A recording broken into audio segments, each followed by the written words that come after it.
नमस्कार दोस्तों, स्वागत है आपका हमारे यूट्यूब चैनल पर। दोस्तों आज के इस वीडियो में हम लोग जानेंगे, फर्स्ट ऑफ ऑल हम लोग जानेंगे लेटस जालक के बारे में। उसके बाद हम लोग एकक कोष्टिकाओं के प्रकार के बारे में जानेंगे। फर्स्ट ऑफ ऑल हम लोग सीखते हैं लेटस जालक। जालक किसे कहते हैं तो ध्यान दीजिएगा। लेटस यहाँ जालक का क्या मतलब होता है, क्या डिफिनेशन लिखता है। जालक बिंदुओं पर मोटिफ को जोड़कर जो क्रिस्टल संरचना का निर्माण होता है उसे हम लोग क्या कहते हैं, जालक कहते हैं। हमने क्या कहा, जालक बिंदुओं पर, जालक के जो बिंदु होते हैं उन पर हम लोग मोटिफ को जोड़कर क्रिस्टल संरचना का निर्माण करते हैं। अच्छा, ये कैसे, तो यहाँ पर हम आपको एक छोटा सा एग्जाम्पल लेकर दिखाएंगे। दोस्तों जालक बिंदुओं पर मोटिफ को जोड़ा जाता है, जैसे यहाँ पर ध्यान दीजिए। जालक बिंदुओं पर मोटिफ को कैसे जोड़ते हैं, जैसे यहाँ पे हम 1 2 3 ऐसे आप बिंदु बनाइए, फिर एक यहाँ इन दोनों के बीच में, फिर यहाँ, फिर यहाँ, ऐसे आप यहाँ से यहाँ मिलाइए, यहाँ से यहाँ मिलाइए, यहाँ से यहाँ मिलाइए, ठीक, यहाँ से यहाँ मिलाइए। ये देखिए दोस्तों, जो जालक बिंदु होते हैं, जालक बिंदुओं पर मोटिफ को जोड़कर जो क्रिस्टल संरचना का निर्माण होता है उसे क्या कहते हैं, लेटस कहते हैं। क्या कहते हैं, लेटस, राइट। तो ये चीज आपको ध्यान में रखना है।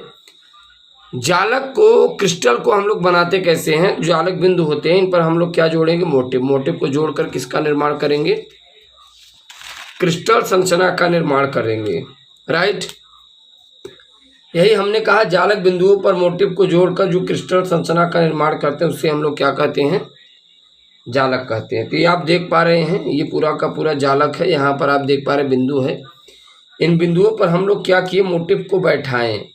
मोटिफ को बैठाने के बाद, जोड़ने के बाद यहाँ पर आप देख पा रहे क्रिस्टल संरचना का क्या होता है, निर्माण होता है। यह है जालक बिंदु, इसी को हम लोग कहते हैं लेटस पॉइंट। अब यहाँ पर ध्यान दीजिए, एकक कोष्टिका यानी इकाई सेल, इसी को इंग्लिश में हम लोग यूनिट सेल भी कहते हैं। यह है क्या दोस्तों, जो एकक कोष्टिका होता है, इकाई सेल होता है, कहा जाता है संपूर्ण क्रिस्टल संरचना की वह छोटी सी छोटी इकाई जिसे बार बार दोहराने पर संपूर्ण क्रिस्टल जालक का निर्माण होता है, उसे हम लोग क्या कहते हैं, इकाई सेल कहते हैं। हमने क्या कहा, संपूर्ण क्रिस्टल संरचना की वह छोटी सी छोटी इकाई जिसे बार बार दोहराने पर संपूर्ण क्रिस्टल जालक का निर्माण होता है, इकाई सेल कहलाता है, राइट। तो यहाँ पर देखिए, एक संपूर्ण जो क्रिस्टल संरचना होती है दोस्तों, इसकी जो छोटी सी छोटी इकाई होती है जिसे हम लोग बार बार रिपीट करते हैं, बार बार जोड़ते हैं, जो क्रिस्टल का निर्माण होता है उसी को हम लोग क्या कहते हैं, एकक कोष्टिका कहते हैं, इकाई सेल कहते हैं। यहाँ पर आप देख पा रहे हैं ये क्या है दोस्तों, एकक कोष्टिका, इकाई सेल है, राइट। अब यहाँ पर ध्यान दीजिए, टाइप्स ऑफ यूनिट सेल। ये क्या है दोस्तों, टाइप्स ऑफ यूनिट सेल, इकाई सेल के प्रकार। ये 2 प्रकार के होते हैं, सिंपल यूनिट सेल, या हम लोग सिंपल यूनिट सेल को क्या कहते हैं, प्रिमिटिव यूनिट सेल, राइट। इसी का दूसरा भाग होता है centred unit cell. Centred unit cell को दरअसल दोस्तों 3 भागों में डिवाइड किया जाता है, face centred unit cell, body centred unit cell और end centred unit cell, right. Face यानी फलक केंद्रित एकक कोष्टिका, बॉडी सेंटर्ड यूनिट सेल यानी कि अंतः केंद्रित एकक कोष्टिका, एंड सेंटर्ड यानी अंत केंद्रित एकक कोष्टिका, राइट। ये 3 प्रकार के होते हैं। Simple unit cell, simple unit cell को हम लोग या प्रिमिटिव यूनिट सेल यानी सरल एकक कोष्टिका या आद्य एकक कोष्टिका कहते हैं। और ये सेंटर्ड यूनिट सेल 2 प्रकार के होते हैं, एक होता है फेस और बॉडी और एंड। तो एक एक करके हम लोग इनके बारे में जरा जिक्र करते हैं। चलिए दोस्तों, अब हम लोग जानते हैं सरल एकक कोष्टिका या आद्य एकक कोष्टिका। सरल या आद्य एकक कोष्टिका, सरल या आद्य एकक कोष्टिका को हम लोग क्या कहते हैं, सिंपल और प्रिमिटिव यूनिट सेल, राइट।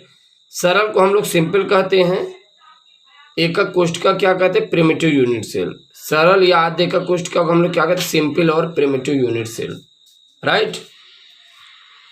अब इसका हेडिंग क्या है? अब ये क्या कहता है? सरल एकक कोशिका, आद्य एकक कोशिका का मतलब वह एकक कोशिका जिसमें अवयवी कण, वह एकक कोशिका जिसमें अवयवी कण जालक बिंदु के केवल एकक कोशिका के कोनों पर उपस्थित होते हैं, उसे सरल या आद्य एकक कोशिका कहते हैं, राइट। ध्यान दीजिएगा, इसका मतलब क्या है? वह एकक कोशिका जिसमें अवयवी कण, हमने क्या कहा दोस्तों? वह एकक कोशिका जिसमें अवयवी कण, यानी कि जो कोशिका होती है इनमें जो अवयवी कण होते हैं जालक बिंदु के केवल एकक कोशिका के कोनों पर उपस्थित होते हैं, राइट। यानी कि एक ऐसी कोशिका है, ध्यान दीजिए, फिर एक ऐसी कोशिका जिसमें अवयवी कण जालक बिंदु के केवल कोशिका के कोनों पर उपस्थित होंगे, उसे सरल एकक कोशिका कहेंगे। अच्छा, हम लोग कोशिका को बनाएंगे कैसे दोस्तों? कोशिका को हम लोग कुछ यूं बनाएंगे, ध्यान दीजिएगा। पहले हमें छोटा छोटा 2 आयत बनाना है, कुछ इस प्रकार से, राइट। फिर इन्हें आपको ऐसे मिलाना है, ऐसे। आप देख पा रहे क्यूब बन गया। अब सभी कॉर्नर पर क्या करिए, एक एक छोटे छोटे गोले बैठा दीजिए, राइट। छोटे छोटे क्या कीजिए? गोले बैठा दीजिए। अब जरा ध्यान दीजिए दोस्तों, एक ऐसी कोशिका है जिसमें अवयवी कण कोशिका के केवल कोनों पर उपस्थित होते हैं, राइट। ये कॉर्नर है और कॉर्नर पर क्या होते हैं? अवयवी कण उपस्थित। चलिए ध्यान दीजिए दोस्तों, एक ऐसी कोशिका है जिसमें अवयवी कण कोशिका के केवल कॉर्नर पर अरेंजमेंट होते हैं, राइट। यहाँ पर आप देख पा रहे जितने कॉर्नर है सभी पर एटम अरेंजमेंट है।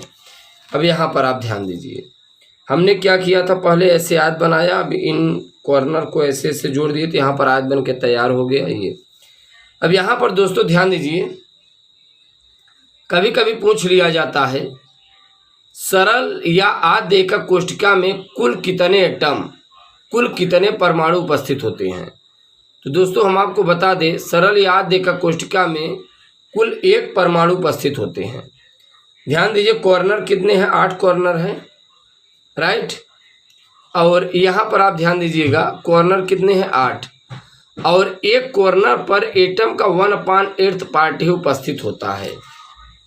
जैसे यहाँ पर ध्यान दीजिए, ये जो एटम है दोस्तों, जब आप यहाँ पर एटम को बैठाएंगे, एटम का कुछ ही भाग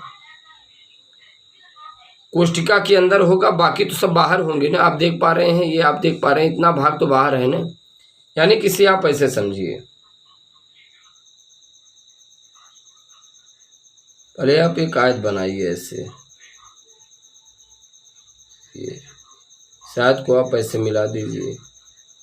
अब एटम क्या है दोस्तों? कोशिका के कॉर्नर पर अरेंजमेंट है, राइट। ये आप देख पा रहे हैं, कोशिका के कॉर्नर पर दोस्तों एटम क्या है? अरेंजमेंट है, राइट। यहाँ पे सबसे बड़ा जो विचारणीय प्रश्न है वो दोस्तों विचारणीय प्रश्न ये है, यदि एटम कॉर्नर पर अरेंजमेंट है तो कितना भाग उपस्थित है? तो ये चीज़ें आपको ध्यान में रखना है। एटम का 1/8 पार्ट ही, ऐसे कुल 8 कॉर्नर हैं, राइट। कॉर्नर कितने हैं? 8। कॉर्नर कितने हैं? 8 हैं। तो एटम का केवल 1/8 पार्ट ही उपस्थित होता है। 8 × 1/8 बराबर कितना आया? 1 एटम। एक कॉर्नर पर एटम का 1/8 पार्ट ही उपस्थित होता है। और कुल कितने कॉर्नर है? 8। 1/8 में 8 का दोस्तों मल्टीप्लाई करेंगे तो 1 एटम आएगा। अब इस चीज़ को जरा आप समझने की कोशिश कीजिए। जब दोस्तों यहाँ पर आप एटम बैठाएंगे, जैसे ये एटम है, तो एटम ये 4 भाग में ऐसे डिवाइड होगा। आप देख पा रहे हैं एटम का, ये देखिए, ये इतना भाग जो है दोस्तों ये सब बाहर हो गया, केवल इतना भाग ही एटम का अंदर उपस्थित होता है। यहाँ पर ध्यान दीजिए, ये देखिए, ये 4 भाग में जब आप डिवाइड करेंगे, आप देख पा रहे स्फेरिकल टाइप, केवल एटम का इतना भाग बाहर होता है। यानी कि दोस्तों आप लोग देख पा रहे हैं, यहाँ देखिए, एटम का केवल इतना भाग ही अंदर उपस्थित होता है, इतना भाग, बाकी का आप देख पा रहे हैं पूरा का पूरा भाग बाहर होता है। अच्छा, कोई अगर गोला होता है, गोलियां होती हैं, तो आप देखिए अगर आप उन्हें बीच से कट कीजिए, एक ऐसे क्षैतिज और एक ये हॉरिजॉन्टल मारिए, तो कुल मिला के 8 फलक निकलेंगे, उसमें से 8 पीसेस निकलेंगे, तो उसका एक पीस यहाँ पर उपस्थित होता है, बाकी 7 पीस इन 7 भागों पर, राइट। सरल एकक कोष्ठिका उसे कहते हैं जिसमें परमाणु या अवयवी कण जो होते हैं कोष्ठिका के केवल कॉर्नर पर अरेंजमेंट होते हैं, बस। अच्छा, सरल एकक कोष्ठिका में कुल कितने एटम उपस्थित होते हैं? 1। चलिए, फलक केंद्रित एकक कोष्ठिका के बारे में हम लोग जानते हैं। फेस सेंटर्ड यूनिट सेल, फलक केंद्रित एकक कोष्ठिका यानी FCC, वह एकक कोष्ठिका जिसमें अवयवी कण जालक बिंदु के केवल एकक कोष्ठिका के कोनों के साथ साथ प्रत्येक फलक के केंद्र पर भी स्थित होता है, उसे फलक केंद्रित एकक कोष्ठिका कहते हैं। हमने क्या कहा? वह एकक कोष्ठिका जिसमें अवयवी कण, वह एकक कोष्ठिका जिसमें अवयवी कण जालक बिंदु के केवल एकक कोष्ठिका के कोनों के साथ साथ प्रत्येक फलक के केंद्र पर भी, यानी दोस्तों कॉर्नर पर तो अरेंजमेंट होंगे, इसके साथ साथ सभी फलक के केंद्र पर भी उपस्थित होंगे। अब यहाँ पर देखिए हमने दोस्तों क्या किया, एक कोष्ठिका बनाया और कॉर्नर पर तो एटम थे ही, साथ साथ सभी फलक के हमने बीचों बीच एक एक एटम बैठा दिया, एक यहाँ बैठा दिया, एक यहाँ, एक यहाँ, एक यहाँ, और एक फ्रंट वाला फलक है और एक ये बैक वाला। ये देखिए ये फ्रंट वाला फलक है और दोस्तों ये बैक वाला, ये फ्रंट वाला, ये बैक वाला एटम है। अच्छा, कुल कितने एटम है? कॉर्नर के रिस्पेक्ट में दोस्तों यदि आप एटम निकालेंगे तो 1 एटम आएगा। अच्छा, एटम ऑन फेसेस देखते हैं, फेस पर कुल कितने एटम होते हैं? दोस्तों कुल 6 फलक होते हैं, right, left, down, up, front, back, कुल 6 हैं, तो 6 फेसेस आया। अच्छा, एक फेस पर एटम का आधा भाग ही उपस्थित होता है, आधा भाग बाहर होगा, आधा भाग अंदर होगा। इमेजिन करिए कि जिस रूम में आप बैठ के पढ़ रहे हैं दोस्तों, अगर कोई दीवार है, दीवार के बीचों बीच आप कोई फुटबॉल बैठाएंगे तो फुटबॉल का आधा भाग दीवार के बाहर होगा, आधा भाग अंदर होगा। तो जो भाग अंदर होता है उसी भाग को हम लोग यहाँ पर क्या करते हैं? ऐड करते हैं। तो यहाँ 6 × 1/2, 1/2 मतलब आधा भाग अंदर होता है, आधा भाग बाहर, तो 1/2 का मल्टीप्लाई किए 3 आया एटम, यानी 6 फलक मिलाकर 3 एटम आते हैं। तो 3 + 1 बराबर कितना? 4। तो ये रहा दोस्तों फलक केंद्रित एकक कोष्ठिका, और इसके पूर्व हम लोग यहाँ पर जान पाए थे सरल एकक कोष्ठिका। अब इसके बाद दोस्तों हम लोग अगले वीडियो लेक्चर मुलाकात करेंगे। Thanks for watching, thanks for, धन्यवाद।